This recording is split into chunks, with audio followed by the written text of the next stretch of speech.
네, 23명의 사상자를 낸 충북 오송 지하차도 침수 참사의 원인과 책임을 규명하기 위한 수사가 본격 시작됐습니다. 임시 재방 부실과 행정당국의 허술한 대응이 드러나면서 법조계에서는 중대시민재해처벌법 위반을 적용할 수 있을 것이라는 의견도 나오고 있는 상황입니다. 이런 가운데 조금 전 윤석열 대통령이 집중호우 피해를 본 13개 지자체에 대해서 특별 재난지역 선포를 했습니다. 오늘 관련 내용들 사회부 박상률 기자 그리고 장석환 대진대 건설시스템공학과 교수와 함께 이야기 나눠보겠습니다. 두 분 어서 오십시오. 네, 어서 오세요. 안녕하십니까. 예. 조금 전 말씀드렸지만 윤석열 대통령이 13개 지자체 특별 재난 지역으로 선포를 했습니다. 그리고 아직 선포가 안 된 지역에 대해서도 신속히 조사해서 추가로 선포하겠다라고 밝혔는데요. 특별 재난 지역으로 선포한 것 어떤 의미가 있는지 또 어떤 지원을 받게 되는지 먼저 여쭙겠습니다. 이런 재해 재난이 많이 나는 경우에는 보통 이제 행정안전부 장관이 건의를 해서 대통령이 선포하도록 되어 있습니다. 예. 특별 재난 지역으로 선포를 하게 되면 모든 복구 비용을 국비로 지원을 받게 되는 그런 혜택도 있고요. 또 거기에 피해를 받은 이재민이라든지 피해 주민들은 국비로부터 많은 혜택을 받도록 되어 있습니다. 예를 들면 금리라든지 예. 또 뭐 거기 자녀들의 뭐 등록금 보조라든지 이런 부분들까지도 국비로 지원하게 되어 있는데 보통은 이제 사고가 나고 이 복구 과정에서 특별 재난 지역이 선포가 되거든요. 왜냐하면 명확한 조사를 하고 그 피해에 대한 규모 이런 부분들을 정량화해야 되기 때문에 그런데 이번에 이례적으로 아주 신속하게 특별재난 지역을 발표를 한 것 같습니다. 예. 자, 그럼 먼저 밤사이 있었던 이 피해 상황부터 좀 정리를 하나씩 해보겠습니다. 먼저 추가 피해 상황 어떻습니까? 네, 오전 6시를 일단 기준으로 먼저 말씀을 드리겠습니다. 보통 예. 11시 기준이니까 1시간 뒤에 새로운 정보들이 좀 들어올 텐데 네. 6시 기준 중대본이 이야기한 건 44명이 지금 사망을 했고 6명이 실종이 된 상태입니다. 사망자가 가장 많이 나온 사고가 바로 잘 아시다시피 오송 지하차도 참변입니다. 모두 14명이 사망을 했죠. 안타까운 소식이 밤 사이에도 계속 이어졌습니다. 대전 동구 대전 천변에서 10대가 급류에 휩쓸려서 실종됐다가 결국 사망하는 사고가 발생을 했는데요. 네. 오늘 새벽 1시 조금 안 된 시각에 신고가 접수가 됐고 소방당국이 곧바로 나서서 수색 작업에 나섰지만 결국 4시간 만에 시신으로 발견이 돼서 안타까움을 더했습니다. 자, 이번 집중호우로 모두 16,000명에 달하는 주민들이 대피를 했고요. 이 가운데 4,400명 정도가 임시 주거시설에서 지금 아주 불편한 생활을 이어가고 있습니다. 특히 지난 밤 사이에도 경상권에 굉장히 많은 비가 내렸습니다. 시간당 30mm에서 그리고 60mm까지 네. 비가 온 곳도 있어서 해당 지역 주민들 아주 불안한 밤을 지새웠을 것으로 보입니다. 예. 근데 아직도 좀 수해 복구 작업 진행 중이고 사실 수색이 끝나지 않은 곳도 있지 않겠습니까? 네, 맞습니다. 많은 분들이 지금 일상으로 돌아가시면서 날씨가 좀 많이 좋아졌다라고 하고 계시겠지만 아직까지 복구 작업 한창인 곳이 상당히 많습니다. 예. 대규모 산사태가 발생한 이 경북 예천 지역 수색 작업이 계속 진행이 되고 있는데요. 지금 실종자 3명이 또 숨진 채 발견이 됐습니다. 네. 그리고 실종자를 찾기 위해서 뭐 당연히 소방 당국은 물론이고 군 장병들까지 다 투입이 돼서 실종을 하고 있었는데 네. 조금 전에 저희가 속보로 전해드렸죠. 예천에서 수색 작업을 진행하던 해병대 장병 한 명이 지금 또 실종이 됐습니다. 예. 빨리 좀 찾았으면 좋겠는데 예. 이 부분은 저희가 최대한 좀 좋은 소식으로 뉴스를 좀 전해드리면 좋겠습니다. 궁평 지하차도 수색 작업은 지난 17일 모두 마무리가 됐습니다.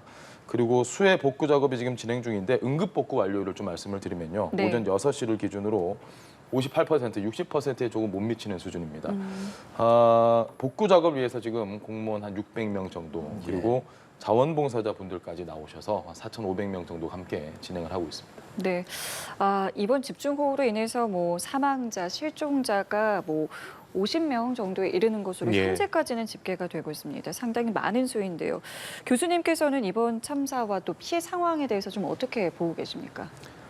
아마 2011년 우리가 잘 알고 있는 우면산 산사태 예. 이후로 가장 많은 사망자 혹은 실종자가 생긴 것 같습니다. 그리고 이 장마 초기 단계부터 이렇게 많은 사상자를 낸 경우는 극히 드문 경우 대부분 이제 태풍 시즌이라든지 이런 예. 부분에 참사가 더 많이 나기 때문에 앞으로 이제 또 8월 달에 태풍이 올라오는 시기가 되면 더 많은 피해가 발생할 수도 있기 때문에 이렇게 지금 초기에 이런 상황이 발생하는 것이 대단히 안타깝고요. 뭐 우리 기자님께서 말씀하셨지만은 제일 많이 난 데가 집중적으로 난 데가 오송 지하 네, 참사고요. 그다음에 경북의 산사태 사고 이렇게 예. 크게 두 가지로 나눠지는데 그 중에서 특히 이제 오송 지하차도의 참사는 지난 2020년 초량 지하차도 예. 부산의 이후로 대규모 참사인데 그동안에 여러 가지 제도적인 보완이라든지 여러 가지 시스템을 좀 보완한다고 했는데 그 부분들이 아주 충분하게 미진했던 부분이다. 예, 물론 맞습니다. 오송과 부산 초량은 양상은 다릅니다. 똑같은 지하차도라고 할지라도 그쪽은 도심지 내부에서 배수 시설의 문제, 집중적인 호우가 도심지에 집중돼서 되는 문제고 지금 이번에 오송 지하차도의 참사는 바로 옆에 있는 미호강이 원류 그리고 미호강에 있는 제방이 붕괴가 돼서 들어오는 참사이기 때문에 원인은 조금 다르지만 같은 지역에서 같은 그 조건을 가지고 있는 지하차도라고 하는 점에서 그 2023년을 반복했다고 하는 것에서 참 안타까운 일이 아닐 수가 없습니다. 예, 그래서 경찰이 전담 수사팀도 구성하고 지금 말하고 있는 오송 지하차도 관련해서 좀 수사를 진행한다고 하는데 뭐 당시에 신고가 있었는데 경찰의 대응에 대해서 이런저런 이야기들이 좀 나오고 있죠. 이게 인재라는 이야기들을 저희가 보통 천재지변이 일어나고 사고가 나면 계속 얘기를 하잖아요. 네. 역시 이번도 마찬가지입니다. 조금 사건을 다시 한번 좀 설명을 해드릴게요. 예. 지난 15일에 사건이 있었습니다. 아침에 물이 쳐들어오고 그때 새벽에 이미 근처에 있던 공사 현장에 책임자급인 감리 단장이 신고를 냈습니다. 처음에 언론에 알려졌던 게 한 7시 56분 정도의 신고가 있었다라고 알려졌지만 알고 보니까 물이 쳐들어오기 시작했던 게 한 8시 40분이니까 네. 이보다 100분 정도 앞섰던 한 7시 2분 이때쯤에 이미 신고가 있었다는 겁니다. 그 감리 단장이 아. 경찰에 예. 물이 지금 곧 범람할 것 같으니까 주민들 대피가 필요합니다라는 내용의 신고가 있었고 네. 그때는 별다른 조치가 없었습니다. 그리고 7시 56분에 두 번째 신고가 이번에 좀 더 구체적으로 들어갑니다. 자, 물이 지금 넘치고 있으니 지하차도로 물이 곧 쳐들어갈 것 같다. 교통 통제가 필요하다라는 내용의 신고가 112에 접수가 됐습니다. 그리고 그때 경찰들이 대응을 하죠. 오송 근처에 있는 그 지하차도, 궁평 지하차도라는 곳이 지금 곧 물이 쳐들어올 것 같으니까 우리 빨리 출동하자라고 해서 나갔는데 이게 알고 보니까 사고가 있었던 궁평 2 지하차도가 아니고 궁평 1 지하차도였던 겁니다. 예, 예. 경찰한테 물어봤습니다. 왜 그쪽으로 왔느냐라고 하니 신고가 접수될 때 당시에 궁평 지하차도라는 이야기가 있었다. 그러니까 일인지 인지가 확실하지 않았다는 건데 글쎄요. 경찰이 이렇게 이야기를 하는 게 과연 저희가 어떻게 좀 이해를 해야 될지 그러게요. 그 부분은 조금 이따가 나중에 자세히 한번 설명을 드리도록 하겠습니다. 그럼 만약에 그 당시에 전화가 온, 그러니까 신고를 받은 그 지하차도에 제때 가서 교통 통제만 했었더라면이라는 생각을 안 할 수가 없는 상황입니다. 그렇죠. 아마 그런 생각을 지금 하고 계신 분들이 상당히 많으실 텐데요. 예. 저희가 이 가정을 전제를 해서 네. 이랬다면 이러지 않았을 것이다라고 말씀드리긴 사실은 물론 단정짓기는 그렇습니다. 조금은 어렵습니다. 예, 예. 왜냐하면 이곳에 사고를 막았더라도 또 다른 곳에 사고가 났다면 그렇죠. 그러니까 결과론적으로 저희가 이제 안타까우니까 하는 이야기들이 굉장히 많은데요. 예. 그럼에도 불구하고 저희들은 이 경찰의 대응이 과연 괜찮았느냐, 적절했느냐 이 부분은 좀 분명히 따져 물어야 됩니다. 지금 경찰이 전담 수사팀을 구성을 해서 아까 앵커께서 말씀하셨던 것처럼 본부를 수사를 구성을 했죠. 예, 하겠다고 했는데 책임에서 자유로울 수 있을까요, 경찰이? 근데 셀프 수사를 하게 되는 셈이거든요. 물론 저희가 경찰 수사는 믿어야 되겠지만 글쎄 이 부분은 조금 글쎄 살펴봐야 되는 게 아닌가. 그리고 지금 앞선 이 경찰의 대응을 참고를 해보셔야 될 게 있습니다. 처음에 오송 지하차도 관련해서 참변이 일어났을 때 곧바로 기자들이 질문을 했겠죠. 아니 교통통제 왜 안 하셨습니까? 예. 그러니까 경찰이 했던 이야기가 거기는 도로관리청이 관할을 하는 곳이다. 이게 무슨 말이냐면 국토부든 시청이든 도청이든 예, 예. 우리는 아니고 행정당국의 요청이 있어야 저희는 교통통제를 합니다라는 대응을 했는데 네. 그래서 곧바로 또 취재진들이 알아봤겠죠. 그게 아니다.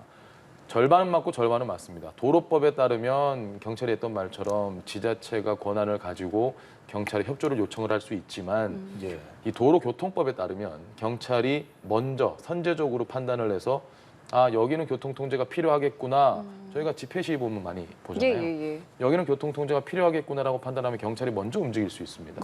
그래서 그 이야기, 그런 답변을 보면 저희가 과연 경찰이 지금 전담 수사팀을 꾸렸을 때 얼만큼 우리가 그 수사의 결과에 대해서 신뢰를 할 수 있는가 이 부분은 조금은 하지만 뭐 아직 시작한 건 아니기 때문에 저희가 맞습니다. 꾸준히 뭐 살펴보고 지켜봐야 된다는 말씀을 해주셨고요. 그래서 지금 경찰 수사와 별개로 또 예. 국무조정실에서 그렇죠. 감찰을 또 진행을 그렇습니다. 하고 있죠. 맞습니다. 수사팀 6개를 합쳐서 수사본부까지도 운영을 하게 되는데 오송 지하차도 이 참사에 대해서 인재라는 이야기가 나오는 부분에 대해서 교수님께서도 예. 많은 생각 좀 하실 것 같습니다.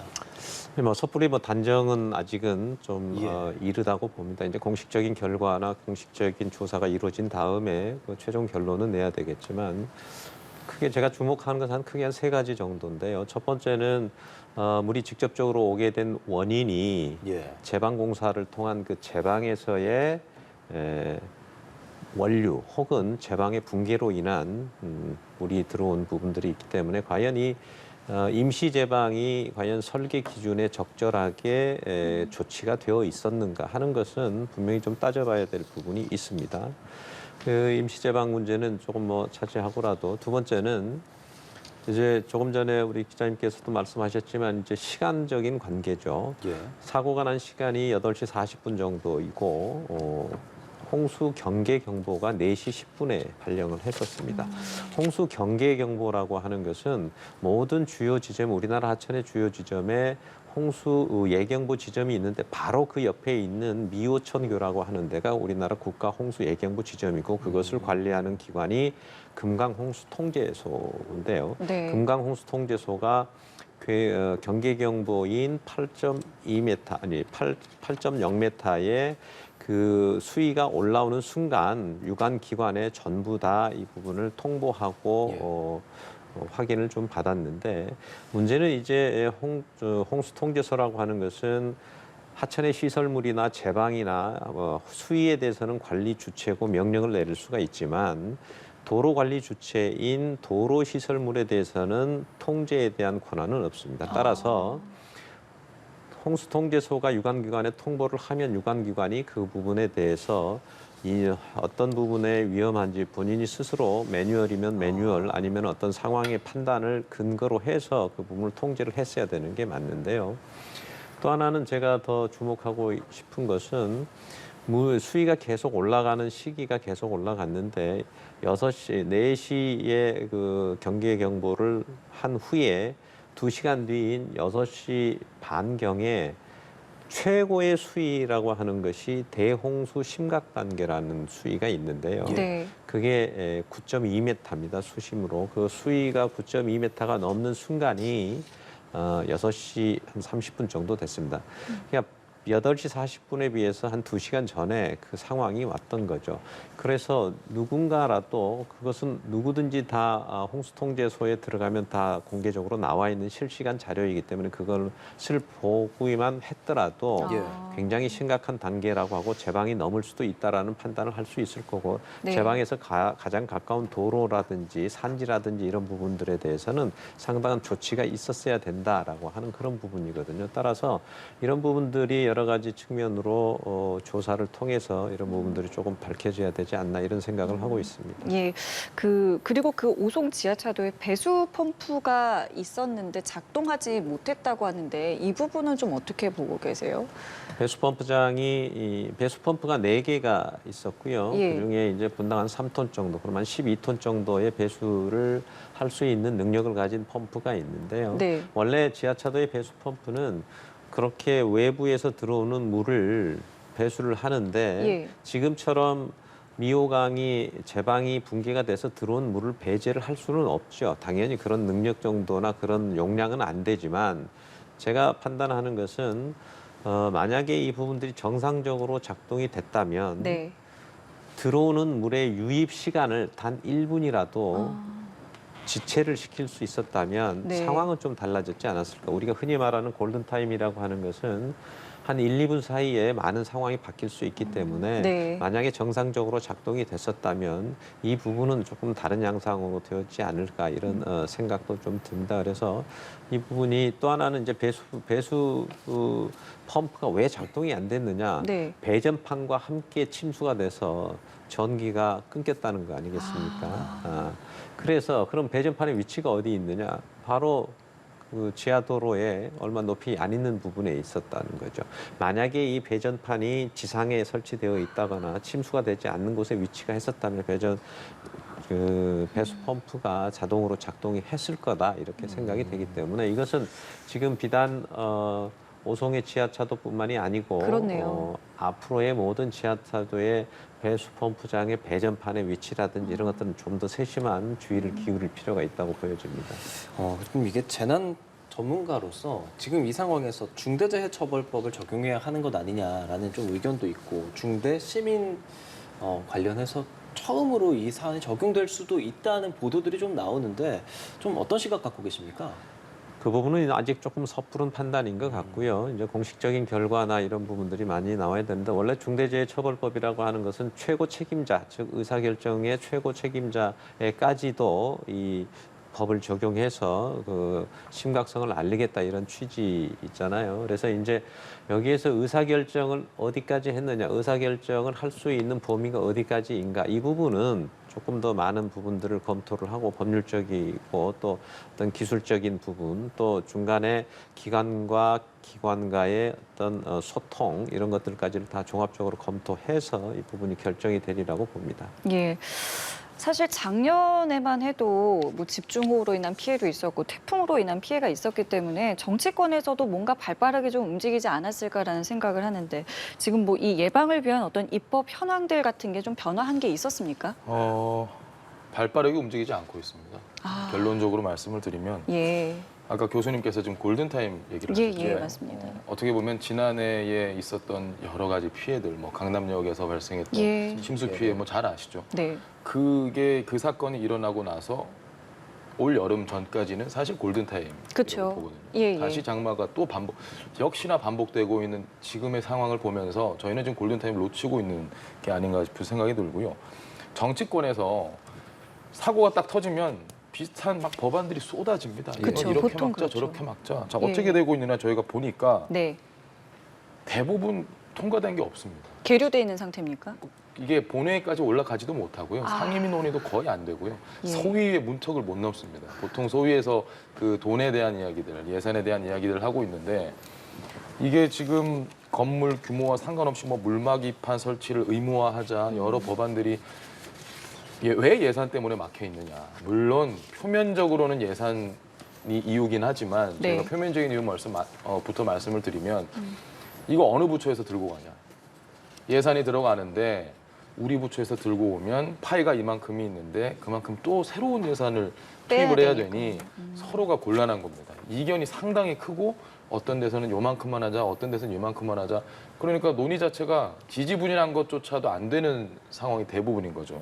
자, 오송 지하차도 사건과 관련해서도 관련 법안이 없을까요? 분명히 지금 논의되고 있는 법안들이 있습니다. 예를 들면 뭐 하천관리 법안에서도 뭐 침수 방지 시설 의무화 설치 뭐 이런 것들이 있거든요. 지하차도 같은 경우에 예. 뭐 교수님이 계속 말씀하셨던 그 지하 공간에서 발생하는 이런 침수 피해들 이걸 좀 네. 막아보자는 법안들이 있으나 그렇죠. 역시 마찬가지로 비슷한 이유로 표면적인 그 예산 문제들. 아. 뭐 표면적이지 않은 건 지금 워낙 뭐 정쟁이 활발히 이루어지다 보니 국회에서 좀 그 부분에 너무 집중하고 있는 게 아닌가 싶은데 일단 이번 폭우 피해를 계기로 좀 집중했으면 좋겠습니다. 예, 이런 맞습니다. 뉴스를 저희가 또 내년 또 그 후년 계속 반복해서 내보내지 않을 수 있도록 제발 좀 관련 법안들을 제발 신속하게. 신속하게 예. 통과됐으면 바랍니다. 교수님 어떨까요? 근본적인 대책, 뭐 관리, 법안 이런 부분에 대해서는 어떤 생각 갖고 계십니까? 지금 말씀하신 것처럼 이런 상황이 발생하면 뭐 앞다투어서 많은 법안들을 제출하지요. 예. 근데 그것까지가 시행이 되고 그 실현이 되기까지는 상당한 시간과 또 혹은 이렇게 보여주기식의 법안 제출 형태로 가다 보니까 이게 폐기되는 부분들이 너무나 많습니다. 지금 말씀하신 것처럼 지하차도의 2020년 초량 지하타워를 계기로 해서 자동 차단 시스템 이런 부분들이 도입이 되도록 그렇게 되어 있지만 지금 역시 아직 다 그 부분들이 실행이 되지 않고 있어요. 네. 그 문제는 이제 법과 예산이죠. 법률 규정으로 규정이 돼야 되고 거기에 따른 예산을 배정해야 되는데 그런 부분들이 굉장히 미흡하다 이렇게 보여지거든요. 따라서 이런 부분들이 보다 근본적으로 하기 위해서는 우리가 흔히 말하는 곧바로 잊어먹고 또 바로 이 시기가 지나면은 또 아무도 관심을 갖지 않는 그런 상황들이 반복되다 보니까 이런 상황이 발생하는 것 같아요. 따라서 이 국민과 생명을 지키는 재산과 생명을 지키는 이 중요한 재난 문제만큼은 연중 상시 또 여야 가릴 것 없이 이 부분에 좀 집중해서 특히 언론에 계신 분들도 이런 부분들을 좀 연중 상시적으로 좀 각성할 수 있도록 같이 예. 노력해 주시면 고맙겠습니다. 예, 부디 이번 이후에는 이와 같은 일들이 좀 반복되지 않기를 좀 바라보겠고요. 교수님께서는 국가수자원관리위원이시더라고요. 예. 그래서 좀 여쭤보고 싶은 게 지금 우리나라에서 지금 진행되고 있는 어떤 이 물 관리에 예. 대해 이제 뭐 좀 들여다보고 있는 부분들이 있어요. 이게 좀 여러 부처에서 좀 하고 있다 보니까 좀 효율성이 떨어지는 게 아니냐라는 이야기들이 좀 나오고 있는 상황인데요. 좀 효율적인 물 관리에 대해서 좀 어떤 생각 갖고 계신지 듣겠습니다. 한 3년 전에 네. 국가물관리위원회도 발주를 시켰고요. 또 과거에 있었던 국토부에서 물관리 하던 부분을 다 환경부로 옮겼죠. 예. 옮겨서 통합물관리를 실현한다고 했습니다. 그렇지만 아직도 여전히 예. 농업용수에 관련된 부분은 농림수산식품부에서 관리를 하고요. 그다음에 소하천이라든지 이런 재해, 그다음에 이번에 지하차도 침수 같은 경우도 이 소하천 관리나 도시 침수 같은 경우는 아직 행안부에서 가지고 있고 환경부에서 대하천은 위주로 가지고 있고 또 엊그저께 같은 날 그 괴산댐이 원류하지 않았습니까? 예, 예. 네. 이 괴산댐의 원류의 관리 주체는 한국수력원자력 산업자원부 소속에 있습니다. 그것은 괴산댐은 발전을 목적으로 하는 단일 목적댐으로서 수력원자력에서 한수원에서 관리하고 있습니다. 즉 아직도 여러 부처에서 관리를 하고 있기 때문에 이것을 통합적으로 관리하는 부분들이 상당히 좀 아직도 어려운 부분들이 있다. 그렇지만 이 모든 것을 한 곳에 다 모아야지 효율성이 있느냐 꼭 그렇지만은 않기 때문에 그러면 어떤 것이 필요해? 예. 강력한 통합 조정 기능을 할 수 있는 기구가 있다든지 아니면 그런 권한을 갖고 있다든지 이런 부분들이 좀 필요한데 예를 들면 대통령실에 이런 재난관리 컨트롤 타워 같은 재난안전 비서관 같은 부분들이 만약에 있다면 각 부처에서 지금 통합 조정 기능을 강력하게 할 수 있는 조정 기능을 할 수 있다고 보여지거든요.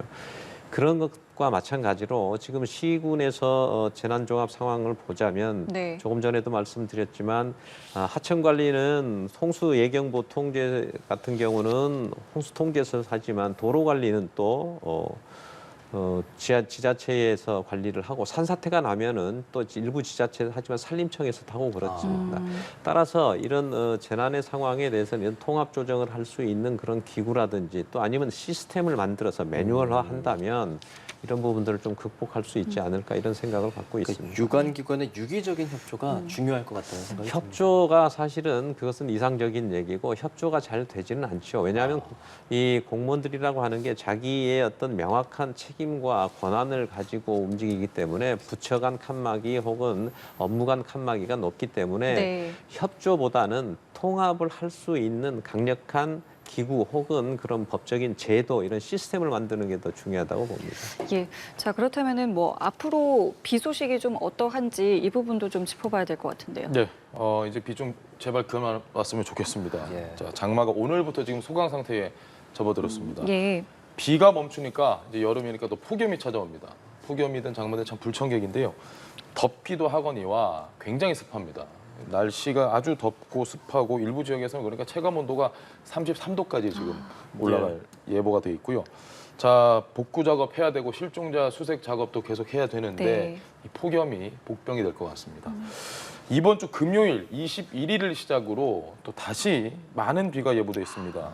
자, 21일 기상청에 따르면 강원, 전라, 경남 그리고 경북 지역에 소나기가 내릴 예정이고요. 그리고 22일에도 역시 전국이 대체로 막지만 경기와 강원, 충청에 소나기가 오는 곳들이 있겠습니다. 네. 이제 윤석열 대통령도 재난관리 체계 그리고 대응 방식 근본적으로 확 바꿔야 된다고 이야기를 했습니다. 예. 교수님, 지금 뭐 많은 전문가들이 하는 말들이 우리나라가 예방이 아니라 복구에만 너무 힘쓰는 것 아니냐 이런 이야기도 좀 맞습니다. 하는데 관리 체계 시스템 근본적으로 어떤 부분부터 좀 바뀌어야 될까요? 지금 같은 이제 기후 변화의 상황이 예전처럼 뭐 어쩌다가 오거나 아니면은 올 수 있는 가능성만 있는 그런 게 아니고 거의 일상화되지 않았습니까? 그렇죠. 좀 극한호우란 말도 올해 처음 생겼는데 벌써 네. 극한호우가 한번 발령이 되지 않았습니까? 네. 그런 것처럼 많은 부분들이 이제 일상화되고 있기 때문에 기존에 있는 설계 기준이라든지 기존에 있는 그 매뉴얼 이런 부분들이 전면적으로 좀 많이 보완이 될 필요가 있다.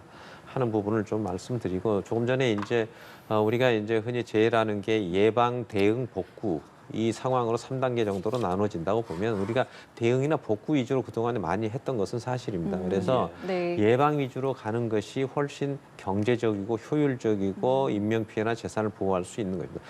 연구에 따르면은 예방하고 복구 비용의 한 10분의 1, 즉 예방을 일을 투자를 하면 거기에 따르는 대응이나 복구 비용은 한 10을 줄일 수 있는 그런 시스템이기 때문에 그 부분들에 대해서 좀 집중적으로 써야 되는데 사실은 이 재난에 대한 예방에 대해서 투자를 하고 선순환을 만드는 것은 얘기는 쉽지만 실질적으로 우리가 정치권이나 어디 지방자치단체에서는 그 부분이 별로 그렇게 표시가 나는 예산이나 표시가 나는 정책이 아니기 때문에 예. 그 부분을 이렇게 쉽게 결정하기는 어렵다고 보여집니다. 따라서 대통령께서 말씀하신 것처럼 전체적으로 시스템을 바꾸고 확실한 예방 투자 위주로 이 재난 정책을 좀 바꾸어지는 계기를 만들 필요가 있다고 봅니다. 예, 알겠습니다. 저희 두 분 말씀은 여기까지 함께하겠습니다.